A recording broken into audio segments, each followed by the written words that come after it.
Messieurs, dames, bonjour. Monsieur Ducos, nous allons commencer le cours sur Money Management dans quelques instants. J'ai une question d'usage à vous poser. Est-ce que vous m'entendez et est-ce que vous voyez bien mon écran avec la souris qui bouge sur cet écran et l'avertissement sur les risques? Vous avez normalement un chat en haut à droite de votre écran qui vous permet de communiquer avec moi, poser des questions. Si vous pouviez juste me dire que tout est OK au niveau du son et de l'image, ça m'arrangerait. Besoin de savoir si je parle seul ou pas, parce que ça arrive des fois que j'ai des petits soucis de liaison. Si une des personnes d'entre vous pouvait me répondre là-dessus, ça serait sympa. Ludovic, merci de ton retour. J'imagine que si c'est bon pour toi, ça sera bon pour les autres. On va attendre une petite poignée de secondes que les retardataires puissent se connecter ou pas, et on commence juste après. À tout de suite. Merci Joseph aussi. Rebonjour à tous et à toutes. Nous allons commencer le cours. Les retardataires prendront le cours en chemin, en cours de route. Alors, le sujet du jour, c'est le money management. J'imagine que tout le monde a un petit peu entendu parler du money management, en quoi ça consiste, ou en tout cas, vous en avez peut-être au moins une vague idée. Alors, pour schématiser un petit peu le money management, j'ai un exemple un peu, il vaut ce qu'il vaut, mais c'est un peu ça, toute proportion gardée, évidemment. Vous rentrez dans un casino avec une somme d'argent, on va dire 10 000 euros. Vous vous dirigez vers la roulette, vous mettez votre argent sur le rouge, vous avez de la chance, il est sorti, vous avez gagné, vous êtes content. Vous rejouez, vous remettez encore sur le rouge, et là, c'est le noir qui sort. Et vous avez tout perdu. Alors là, se pose la question de la gestion du risque. Et c'est ça, le money management. Donc, on va essayer de schématiser un peu mieux, en évitant, bien sûr, on n'est pas au casino. On sort de là, on est maintenant sur une plateforme de trading avec différents moyens de pouvoir essayer de réussir sur ces opérations, notamment avec des graphiques, avec des suivis de gestionnaires, avec les calendriers économiques, avec tout ce qui a notre sous la main pour pouvoir justement y réussir. Donc, qu'est-ce que c'est que le money management? Vous devez gérer le capital que vous avez avec un pourcentage de risque acceptable. Quel est ce pourcentage? Il varie pour certains entre 2% de risque à 7% de risque. Ça, 7%, c'est quand on a envie de prendre un peu plus. Vraiment, on y croit, on y va à fond. Et 2%, c'est ceux qui sont un petit peu plus timorés et qui veulent essayer de travailler, mais sans être trop exposés. Moi, je pense qu'avec 5% de risque sur les marchés, on est dans une fourchette acceptable. OK, ça veut dire que si j'ai 10 000 euros, OK, je ne dois pas excéder en risque plus que 500 euros sur mes prises de position. D'accord? Alors, quand on a accepté ça, évidemment que quand vous avez pas 10 000 euros, si vous avez moins, vous faites toujours le même pourcentage. Ça ne change rien. OK, si vous avez 1 000 euros, bah, ça sera 50 euros de risque maximum. Donc, vous devez mettre ça en fonction par rapport à votre capital. Donc, vous êtes maintenant, on est sur le SPX 500. Il y a un rebond qui se met en place. OK, on ne sait pas pourquoi, ça n'a rien qui a changé par rapport à hier, mais c'est pas grave. On va prendre une position.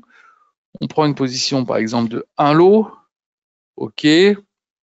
On va dire qu'on est vendeur. Je ne vois pas pourquoi on ne serait pas vendeur. Pour moi, il n'y a pas de raison pour l'instant. On est vendeur. Je mets ici, voilà, un lot à la vente. Regardez en bas, j'ai ma position qui vient de se mettre. Ici, le numéro d'ordre. Ici, l'heure et le jour. Le sens de la transaction, un lot, le volume, le symbole du produit, le prix auquel je l'ai ouvert. Et donc maintenant, vu que j'ai fait un lot, et si vous regardez bien, ici ils vous disent un lot égale 100, ça veut dire que pour chaque variation de 1 point, si je passe de 405 à 406 ou à 404, je perds ou je gagne 100. D'accord? Là, vous voyez, c'est passé à 407. Je suis en train de perdre ici 136 parce que je l'ai vendu à 405,75. Maintenant, si je garde mon money management initial de 5% par rapport à mon capital, je ne dois pas excéder sur cette position les 500 euros de perte. Alors, qu'est-ce que je dois faire? Je vais sur l'ordre, je mets ici dans le stop loss, parce que c'est trop la tête. Voilà, je suis vendeur. Donc, ici, on va faire comme ça. pas plus que on est à 405, je suis vendeur là-dessus. On va dire 410. Voilà. Je mets comme ça mon stop loss. Donc évidemment, maintenant, si le marché vient à rebondir jusqu'à 410, j'aurais perdu, j'ai mis à peu près, hein, c'est pas, j'aurais pu mettre 410, 75, à peu près. Donc je suis un petit peu moins des 5%, c'est pas grave. Donc, pardon, excusez-moi, ça c'est des petits mails que je reçois. Là, c'est vraiment comme le marché est un petit peu agité, il y a quand même pas mal de choses. Bon, là maintenant on passe en positif. Mais là, avec ce stop loss, j'ai donc respecté mon money management. OK? Mais il s'avère que je pense que vous avez peut-être trouvé, il y a un petit problème. Est-ce que vous avez la possibilité de me dire quel est le problème que vous pouvez déceler sur cette prise de position? Allez-y. Si vous me trouvez ça, ça serait pas mal. Regardez bien le marché sur lequel nous sommes. Regardez bien l'écart qu'il y a entre mon achat et mon stop loss. Et dites-moi ce qui vous paraît être un petit peu une mauvaise opération. Non, personne? Je vous laisse encore une petite poignée de secondes si vous tapez à la machine. En fait, on regarde ici le marché. On voit que le marché a fait un écart aujourd'hui, hein, entre le plus haut et le plus bas, de 43,93 à 44,13. D'accord? Il y a 20 points d'écart. Donc ça a bougé un peu. C'était pas violent, mais ça a bougé un peu. Mais on regarde aussi hier, ça a bougé énormément. On est quand même sur des marchés assez sensibles, assez, on va dire, volatiles. Donc à partir du moment que vous êtes sur un marché volatile, vous devez à tout prix essayer de calibrer vos ordres de façon à ce que vos stop loss ne soient pas trop collés à votre prix d'entrée. Là, 5 points, à mon avis, c'est un stop loss beaucoup trop serré. Donc, pour éviter d'avoir un stop loss trop serré, tout en gardant mon money management de 5%, eh ben, oh là là, ça n'arrête pas. Désolé. Alors, qu'est-ce qu'il faut que je fasse? Je vais vous montrer tout de suite. Je ferme cet ordre. On va en ouvrir un autre. Voilà. Eh ben, tout simplement, je prends une position en volume moins importante. Je vais prendre 0,5 lot. D'accord? Je prends 0,5 lot. Et donc, si j'ai pris 0,5 lot toujours en gardant les 5%, ok, ça me permet de mettre mon stop loss non plus à 5 points, mais à 10 points. Ce qui veut dire qu'ici, au lieu de mettre mon stop loss à 11, je vais pouvoir le mettre à 16.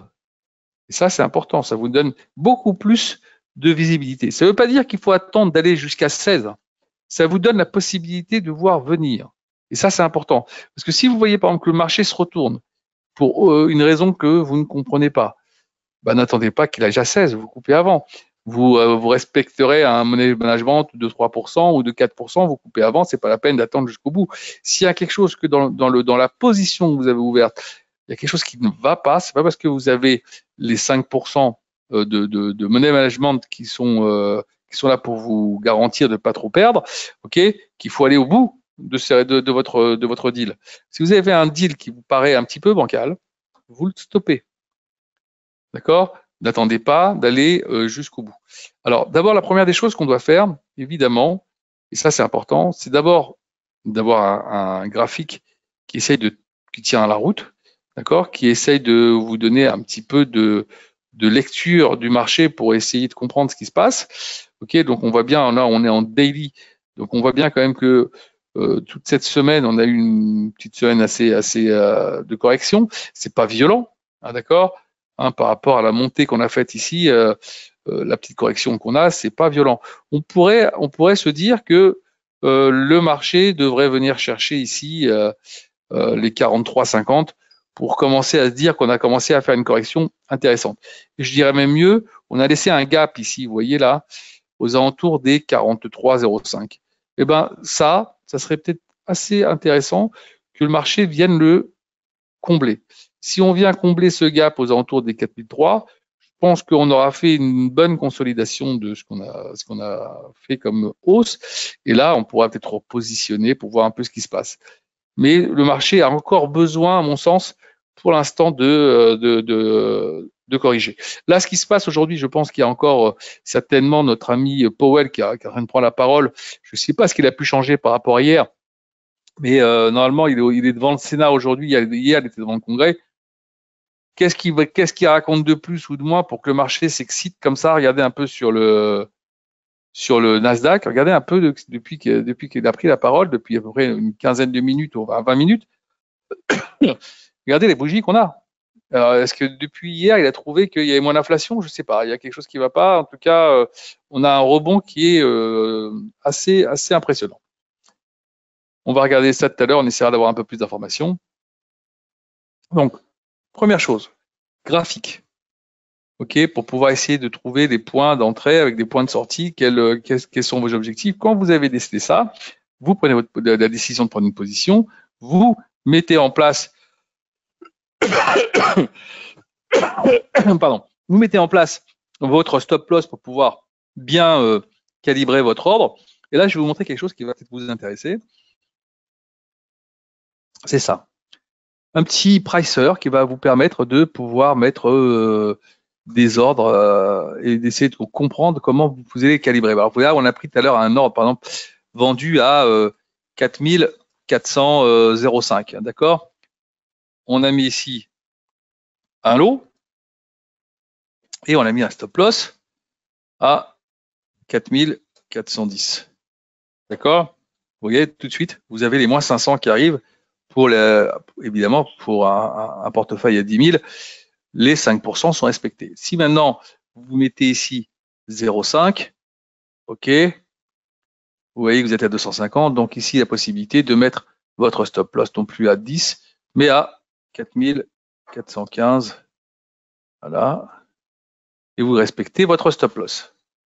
Et donc, avec ça, ça va vous permettre, vous voyez, selon les produits, j'ai mis selon les produits ici US 500, CAC 40, Gold, Platine, Dow Jones, DAX, Nasdaq, les actions, les valeurs du Forex. Alors évidemment, si vous voulez ce produit, je vais vous l'envoyer, il n'y a pas de problème. Juste une chose, si je vous l'envoie, ne touchez pas ce qui est en vert parce que c'est pas protégé. Si vous touchez à ça, il n'y aura pas la possibilité d'avoir des résultats qui tiennent la route.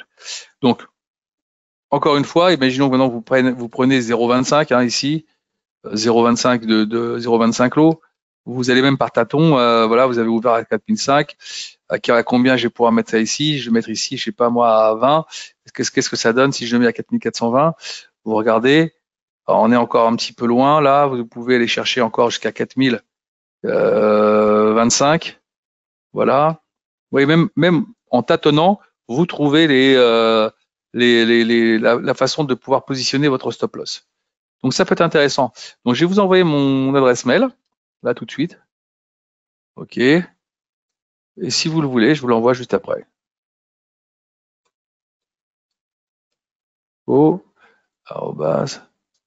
@avatrade.com. OK. Dites-moi si vous l'avez reçu. Alors voilà, c'est là, là j'ai mis mon adresse mail. Vous m'envoyez un petit mail avec cette adresse mail que je viens de vous envoyer. OK, Joseph. Et juste après, moi, je vous l'enverrai en retour, en reply dessus. Je vous le renvoie. Vous inquiétez pas. D'accord? Donc, je résume. Bon, là, ça vous permet de pouvoir travailler sur n'importe quel produit, pouvoir faire même en tâtonnant, mettre savoir calibrer vos stop loss pour pouvoir les calculer. OK? Mais première des choses que vous devez faire, encore une fois, avoir un graphique qui tient la route pour pouvoir déceler des entrées de trade, que ce soit à l'achat ou à la vente. OK? Quand vous avez décelé ça, ensuite, vous devez regarder le produit. Est-ce qu'il est volatile ou pas? Quels ont été les écarts en termes de volatilité sur le produit pour savoir si je le mets à 5 points, est-ce que ça tient la route? Est-ce que c'est pas à 5 points ou à 10 points? Alors à ce moment-là, je regarde un peu si la volatilité, imaginons qu'on est sur du Nasdaq. Regardez le Nasdaq. On est OK, le Nasdaq, il l'a fait aujourd'hui en termes d'écart. Regardez, 14 963. OK. Et au plus haut, il a fait 15 148. vous imaginez bien qu'on ne peut pas travailler sur ce genre de produit en mettant des écarts de 5 points ou 10 points. Alors, vous êtes obligé de prendre des volumes beaucoup plus réduits et surtout des écarts des écarts en termes de stop loss qui soient quand même conséquents. Sinon, vous allez vous retrouver à savoir être stoppé sur ces trucs, ou alors, évidemment, on travaille sans filet, on met pas de stop loss sur ce genre de produit, mais avec tout le danger que ça peut amener. D'accord? Donc voilà. Donc la volatilité du produit très importante. Une fois que vous avez mis tout ça en place, vous calibrez votre volume, vous calibrez votre stop loss, et normalement là, avec ça, vous devez être en sécurité. D'accord? Vous devez vous mettre votre capital en sécurité. Vous ne devez pas vous exposer plus qu'il n'est nécessaire et ça devrait le faire sans problème. Donc, je vous envoie, dès que vous avez envoyé votre petit mail pour avoir le pricer, je vous l'envoie tout de suite dans la foulée et on voit ça ensemble. OK? Passez une bonne fin de journée et à très bientôt pour les prochains webinaires.